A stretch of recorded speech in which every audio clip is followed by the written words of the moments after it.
Film की शुरुआत होती है और हम देखते हैं एक अंधेरी रात को, जहाँ एक औरत भागती हुई दिखाई जाती है जिसके हाथ में एक छोटा सा बच्चा था जो उसका अपना ही बच्चा था। उसे देखने से ऐसा लग रहा था जैसे वो किसी बहुत बड़ी मुसीबत में है और किसी से बचकर भाग रही है। जिसके बाद वो उस बच्चे को एक ऑर्फनेज के बाहर रख देती है। अब ऑर्फनेज एक ऐसी जगह होती है जहाँ उन बच्चों को रखा जाता है जिनका इस दुनिया में कोई भी नहीं होता। वो उस बच्चे के गले में एक लॉकेट पहनाकर उसके पास एक कागज जिस पर कुछ लिखा हुआ था उसे रखकर वहाँ से चली जाती है। अब कहानी में कुछ साल गुजर जाते हैं और हम उस टाइम को देखते हैं जब यहाँ पर जंग चल रही थी, जहाँ वो बच्चा अब थोड़ा बड़ा हो चुका था और उसका नाम पीटर रखा गया होता है। अब जंग की वजह से इस ऑर्फनेज में बेचारे बच्चों को ठीक से खाना पीना भी नहीं मिल रहा था, जिस वजह से सभी बच्चे काफी परेशान और उदास नजर आते हैं। अब यहाँ पीटर का एक दोस्त भी बन गया होता है और पीटर उसे कहता है कि मुझे लगता है कि जो यहाँ की मालकिन है वो एक लालची औरत है। उसके पास खाना तो बहुत है लेकिन वो हमें नहीं दे रही और हमसे ये झूठ बोलती है कि जंग की वजह से खाना यहाँ पर कम आ रहा है और वो उस खाने को अपने लिए छुपा कर रखती है। तब इस बात का पता लगवाने के लिए पीटर और उसका दोस्त चुपके से उस मालकिन के कमरे में जाने का प्लान बनाते हैं। और अब जैसे वो मालकिन सभी बच्चों को लेकर बाहर जाती है तो इस बीच मौके का फायदा उठाकर पीटर और उसका दोस्त उसके कमरे में जाकर खाना ढूंढने लगते हैं। जहाँ ढूंढने पर वहाँ उन्हें सच में बहुत सारा खाना मिल जाता है जिसे उस मालकिन ने यहाँ पर छुपा कर रखा हुआ था, जिस वजह से दोनों बच्चों को उस मालकिन की ऐसी हरकत पर काफी गुस्सा आता है। पिछले कई दिनों से इस ऑर्फनेज से बहुत सारे बच्चे अचानक से गायब भी हुए थे और ढूंढने पर उन्हें वहाँ पर बहुत सारा पैसा भी मिलता है, जिसका मतलब साफ था कि वो मालकिन इन बच्चों को बेचती भी है। पीटर को वहाँ अपने नाम की एक फाइल मिलती है जो कि जाहिर है उसी की थी, जिसमें वही कागज होता है जिस पर उसकी मॉम की तरफ से कुछ लिखा हुआ था, जो शुरुआत में उसकी मॉम उसके पास रख के गई थी जब वो बहुत छोटा था। अपनी मॉम का लिखा हुआ खत पढ़ने लगता है जिस पर लिखा हुआ था, मेरे बच्चे, बेशक आपने कभी मुझे यानी अपनी मॉम को नहीं देखा, लेकिन मुझे यकीन है कि एक ना एक दिन आप मुझसे जरूर मिलोगे। यहाँ पर उसकी मॉम ने इस बात को भी साफ साफ लिखा हुआ था कि आप कोई आम बच्चे नहीं हो, बल्कि आप बहुत ही खास हो और आप पैदा ही किसी बड़े काम को करने के लिए हुए हो। अब उन बच्चों को वहाँ पर किसी के आने का एहसास होता है, इसीलिए वो भागकर अपने कमरे में जाने लगते हैं। लेकिन वो मालकिन दोनों बच्चों को अपने कमरे से निकलता हुआ देख लेती है और उन्हें चोरी करने के झूठे इल्जाम में फंसा देती है। तब यहाँ गुस्से में पीटर उस मालकिन से उस खत के बारे में पूछता है जो उसकी मॉम ने उसके लिए लिखा था, जिस पर वो मालकिन उस खत को फाड़ते हुए कहती है कि इस खत में कोई सच्चाई नहीं है, ये मन गढ़ंत है और ना ही इसे तुम्हारी मॉम ने लिखा है। ये सुनकर पीटर एकदम काफी उदास हो जाता है। अब आधी रात को जब सारे सो रहे थे तो हम यहाँ पर कुछ अनजान लोगों को देख पाते हैं जो ऑर्फनेज की छत से रस्सी के सहारे लटकते हुए नीचे कमरे में आते हैं और फिर एक एक करके वहाँ पर सो रहे सभी बच्चों को उठा कर ऊपर ले जाना शुरू कर देते हैं। अब इसी हलचल की वजह से पीटर और उसके दोस्त की आँख खुल जाती है, जो ये सब देखते ही अपनी जान बचाकर वहाँ से फौरन भागने लगते हैं। लेकिन वो लोग इन्हें देख चुके थे, इसीलिए वो इन दोनों को भी पकड़कर छत पर ले जाते हैं, जहाँ सभी बच्चों को एक उड़ने वाले समुद्री जहाज में डाला जा रहा होता है। और इस जहाज में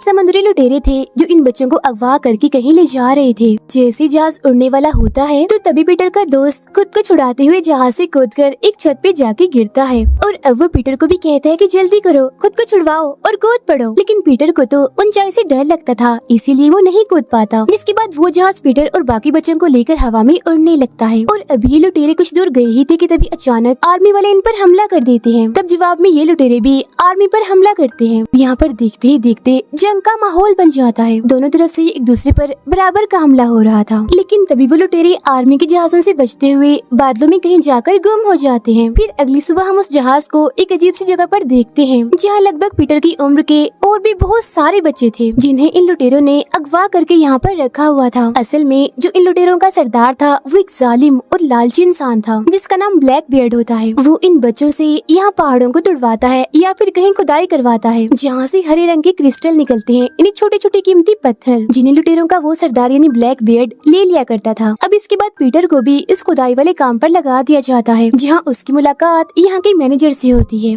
पीटर उससे बातें करने लगता है, जिस दौरान उस मैनेजर से इन क्रिस्टल्स के बारे में पूछ लेता है कि आखिर इन क्रिस्टल में ऐसा क्या है, जिस पर वो मैनेजर कहता है कि ये क्रिस्टल बहुत ही कीमती है और इसमें जादुई ताकतें भी हैं। ये सुनकर पीटर को उसकी बातों पर यकीन नहीं होता, इसीलिए उस मैनेजर से पूछता है कि अच्छा फिर चलो ये बताओ कि ब्लैक बियर्ड इन क्रिस्टल्स का करता क्या है, जिस पर वो कहते हैं ये बात खुफिया है और इस बारे में ब्लैक बियर्ड के अलावा कोई भी नहीं जानता। अब रात के टाइम हम पीटर को एक जगह पर बैठा हुआ देखते हैं, जहाँ उसकी मुलाकात एक लड़के से होती है जो वहाँ पर उदास बैठा हुआ था। तब पीटर उसे दोस्ती करने की कोशिश करता है, जिस पर वो लड़का कहता है कि नहीं, मैं तुमसे दोस्ती नहीं कर सकता। मैं अच्छा लड़का नहीं हूँ, इसीलिए मैं इस काबिल भी नहीं कि कोई मेरा दोस्त बने। ये कहने के बाद यहाँ से चला जाता है। खैर अगले दिन खुदाई के दौरान पीटर को एक क्रिस्टल मिलता है, जिसे देखकर वो काफी खुश हो जाता है। लेकिन जब ये बात बाकी लोगों को पता चलती है तो वहाँ पर हंगामा हो जाता है। वो लोग उस क्रिस्टल को हासिल करने के लिए पीटर को चारों तरफ से घेर लेते हैं ताकि इसके बदले में ब्लैक बियर्ड उन्हें कोई इनाम दे। लेकिन जब पीटर उन्हें वो क्रिस्टल नहीं देता तो वो उस पर चोरी का इल्जाम लगा देते हैं कि पीटर ने इन क्रिस्टल्स को चुराने की कोशिश की है। और जब ये बात ब्लैक बियर्ड को पता चलती है कि पीटर ने चोरी करने की कोशिश की तो वो उसे सजा देने के लिए टांग मारकर काफी ऊंचाई से नीचे फेंक देता है। लेकिन आधे रास्ते में ही अचानक से हवा में तैरने लगता है। लेकिन जैसे ही वो जमीन के करीब पहुंचता है तो वो नीचे गिरकर बेहोश हो जाता है। अब जब पीटर की आंख खुलती है तो वो खुद को एक कमरे में पाता है और जब वो वहाँ से निकल ही रहा था तो तभी ब्लैक बियर्ड यहाँ आकर उसकी सच्चाई जानने की कोशिश करता है, यानी वो कौन है, क्या वो कोई फेरी है यानी परी है, क्योंकि उसने पीटर को हवा में तैरते हुए देख लिया था। आखिर वो उड़ कैसे पा रहा था। जिसके जवाब में पीटर उसे अपनी मॉम और अपने गुजरे हुए वक्त के बारे में बताता है और ये भी कि मेरी मॉम ने मुझे कहा था कि मैं बहुत खास हूँ और किसी खास मकसद के लिए हूँ। लेकिन ब्लैक बियर्ड को उसकी बातों पर यकीन नहीं होता। जिसके बाद वो उसे अपनी कहानी सुनाता है और कहता है कि एक ऐसा लड़का जो आधा इंसान और आधा परी होगा वो ही मेरी जान लेगा, इसीलिए कहीं ना कहीं मुझे शक है कि वो लड़का तुम ही हो जो मुझे मार सकता है। और अब इस डर की वजह से वो पीटर को जेल में बंद करवा देता है, जहाँ दोबारा से पीटर की मुलाकात उसी लड़के से होती है जो उदास बैठा हुआ था और उससे ठीक से बात भी नहीं कर रहा था। लेकिन इस बार वो उसे काफी अच्छे से बात करता है और उन दोनों की दोस्ती हो जाती है। वो लड़का इन्हीं पीटर का दोस्त उसे तसल्ली देते हुए कहता है कि तुम परेशान मत हो, बहुत जल्द मैं तुम्हें इस जेल से निकलवा लूंगा। फिर इसके फौरन ही बाद हम उन दोनों को जेल से भागता हुआ देखते हैं, जहाँ मैनेजर उन्हें भागता हुआ देखकर पकड़ लेता है। तब यहाँ पीटर उसे समझाते हुए अपने साथ चलने के लिए मना लेता है। जिसके बाद वो तीनों ही इस इलाके से भागने लगते हैं और अब वो एक झूले की मदद से उड़ने वाले जहाज के करीब जा रहे थे। लेकिन तभी ब्लैक बियर्ड के सिपाही उन्हें देख लेते हैं और उनके झूले की तार को काट देते हैं। लेकिन किस्मत से वो लोग नीचे गिरने की बजाय उसी उड़ने वाले जहाज में आ गिरते हैं। एक मिनट भी जाया ना करते हुए उस जहाज को उड़ाकर यहाँ से निकल पड़ते हैं और ये सब ब्लैक बियर्ड भी देख रहा था। अब क्योंकि पीटर उसके दोस्त और मैनेजर में से किसी को भी जहाज चलाने नहीं आ रहा था, इसीलिए वो उस जहाज को कंट्रोल नहीं कर पाते, जिस वजह से उनका जहाज जंगल में जाके गिरता है। लेकिन इस बार भी उनकी किस्मत अच्छी थी क्योंकि किसी को भी कुछ नहीं होता और वो बच जाते हैं। खैर इसके बाद वो तीनों आगे का सफर पैदल ही तय करते हैं। अब क्योंकि काफी रात हो गई थी और उन्हें भूख भी लगी थी, इसीलिए वो जंगल में ही रुक जाते हैं और कुछ खाने के लिए भी ढूंढने लगते हैं। लेकिन तभी उन्हें आसपास हलचल महसूस होने लगती है, जिस वजह से वो बिल्कुल होशियार हो जाते हैं और तभी कुछ अजीब से दिखने वाले बड़े बड़े परिंदे उन पर हमला कर देते हैं। परिंदे अजीब इसलिए थे क्योंकि एक तो वो बहुत खौफनाक दिख रहे थे और दूसरा ये कि उनका आधा जिस्म हड्डियों का था और आधा किसी चिड़िया जैसा था। अब इन परिंदों से अपनी जान बचाने के लिए वो तीनों यहाँ से भागने लगते हैं। जहाँ कुछ दूर भागने के बाद एक कबीले के लोग इन्हें उन परिंदों से बचा लेते हैं। उन्हें कबीले के सरदार के पास ले जाया जाता है। कबीले का सरदार पीटर के दोस्त को अपने कबीले के सबसे बहादुर सिपाही से लड़ने का कहता है और अब कुछ ही देर में उनके बीच लड़ाई होने लगती है, जहाँ वो सिपाही भारी पड़ रहा था और उसे उठा उठा कर मार रहा था। अब अपने दोस्त को ऐसे पिटता हुआ देखकर पीटर को उस पर काफी तरस आने लगता है और उसे ये देखा नहीं जा रहा था। इसीलिए अपने दोस्त को बचाने के लिए वो मैदान में कूदता है और उस सिपाही से लड़ने लगता है। जहाँ लड़ाई के दौरान सरदार की नजर पीटर के लॉकेट पर पड़ती है, जिसे देखकर वो लड़ाई रुकवाकर सबको बताता है कि पीटर ही वो बहादुर सिपाही हमारी उम्मीद है जो हमें ब्लैक बियर्ड के जुल्म से बचाएगा। और इस बात का गवाह इसका ये लॉकेट है। जिसके फौरन बाद पीटर और उसके साथियों को छोड़ दिया जाता है। साथ ही साथ कबीले के लोग अपने बुरे सलूक पर उनसे माफी भी मांगते हैं। कबीले का सरदार पीटर की ताकतों को चेक करने के लिए उसे उड़ने का कहता है, लेकिन पीटर अब भी ऊंचाई पर खड़ा था और क्योंकि ऊंचाई उसका डर था इसीलिए वो उड़ नहीं पाता। तब ये देखकर सरदार को उस पर काफी गुस्सा आता है, इसीलिए वो पीटर को अगले 2 दिन का वक्त देते हुए कहता है कि अगर 2 दिन के अंदर तुमने उड़कर अपनी ताकतें नहीं दिखाई तो मैं तुम्हें और तुम्हारे साथियों को मार डालूंगा। अब यही हम एक जादूगरनी को देखते हैं जो पीटर को लेकर एक जादुई कमरे में जाती है, जहाँ वो उसकी माँ बाप की कहानी बताती है कि तुम्हारे माँ बाप बहुत बहादुर थे और उन्होंने अपनी पूरी जिंदगी ब्लैक बियर्ड को रोकने में लगा दी। फिर उसकी इसी कहानी के दौरान हमें दिखाई जाती है पीटर की मॉम जो एक परी थी, जहाँ एक दिन उन्हें एक राजा से प्यार हो गया, जिसके बाद उन्होंने शादी कर ली। लेकिन जब ये बात ब्लैक बियर्ड को पता चली तो उसे काफी जलन हुई, इसीलिए उसने पीटर की मॉम डैड को अलग करने और खुद उसकी मॉम से शादी करने के लिए उन दोनों पर हमला कर दिया। जिस हमले में राजा की इन्हें पीटर के डैड की मौत हो गई, जबकि पीटर की मॉम अपने बेटे की जान बचाने के लिए उसे एक ऑर्फनेज के बाहर छोड़ाती है। और ये वही सीन था जिसे हमने कहानी कहानी के शुरू में देखा था, जिसके बाद उसकी मॉम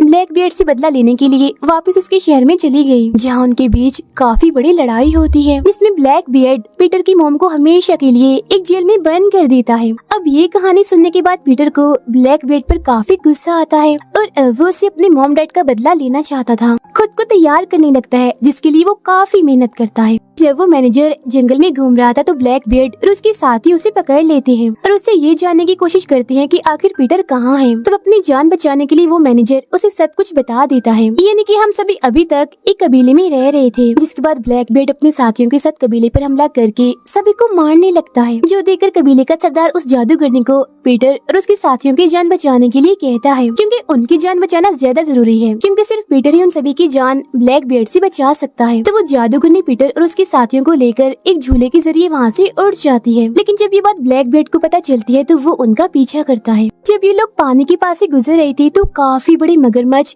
पीटर पर हमला कर देते हैं, जिस वजह से वो पानी में गिर जाता है। अब क्योंकि पीटर पानी में था इसीलिए वो मगरमच्छ उस पर दोबारा हमला कर देते हैं, लेकिन इससे पहले कि वो उसे खा जाते तभी वहाँ एकदम से जल परियां आकर उसे बचा लेती हैं। जिसके बाद पीटर और वो जादूगरनी एक ऐसे शहर में पहुँचते हैं जहाँ पर परियां रहती हैं, जहाँ एक काफी बड़ा दरवाजा था जिसके उस पार परियां रहती थी। लेकिन उनके वहाँ पर आने से पहले ब्लैक बियर्ड वहाँ पहुँचकर उनके आने का इंतजार करने लगता है, क्योंकि ये दरवाजा ऐसे ही खुलने वाला नहीं था, बल्कि इसे सिर्फ एक परी ही खोल सकती थी। इसके फौरन बाद ही पीटर और वो जादूगरनी यहाँ पहुँच जाते हैं और क्योंकि पीटर एक परी का बेटा था इसीलिए वो उस दरवाजे पर हाथ रखकर उसे खोल देता है और ऐसा होते ही ब्लैक बियर्ड उन पर हमला कर देता है। लेकिन तभी यहाँ पर रहने वाली परियां पीटर को बचाने के लिए इकट्ठा होकर एक साथ ब्लैक बियर्ड पर हमला कर देती हैं, जिसके जवाब में ब्लैक बियर्ड के लोग भी परियों से लड़ने लगते हैं। दोनों तरफ से एक दूसरे को बराबर की टक्कर दी जा रही थी, यानी उनके बीच काफी बड़ी लड़ाई छिड़ जाती है। ब्लैक बियर्ड पीटर को पकड़ लेता है और उसे मारने ही वाला होता है कि तभी पीछे से पीटर का दोस्त अपने जहाज को ब्लैक बियर्ड के जहाज से टकरा देता है, जिस वजह से अपना कंट्रोल खो देता है। और इसी बीच मौके का फायदा उठाकर पीटर वहाँ से भाग जाता है। वो एक ऐसी जगह पर आ जाता है जो काफी ऊंची थी, लेकिन अपनी जान बचाने के लिए उसे यहाँ से कूदना ही पड़ना था, क्योंकि अभी तक उसके दिमाग में ऊंचाई का डर था तो वो नहीं कूद पाता। अब वो जादूगरनी ब्लैक बियर्ड के साथियों से बड़ी बहादुरी से लड़ रही थी, जहाँ एक एक करके वो सभी को हरा कर अब ब्लैक बियर्ड से लड़ने लगती है। अब इतनी ही देर में पीटर का दोस्त भी यहाँ पर आकर उसे लड़ने लगता है, जहाँ उनके बीच कुछ देर लड़ाई के बाद ब्लैक बियर्ड पीटर के दोस्त को नीचे गिरा देता है और ये देखकर पीटर से रहा नहीं जाता। किसी भी सूरत वो अपने दोस्त को बचाना चाहता था, इसलिए अब की बार हिम्मत करके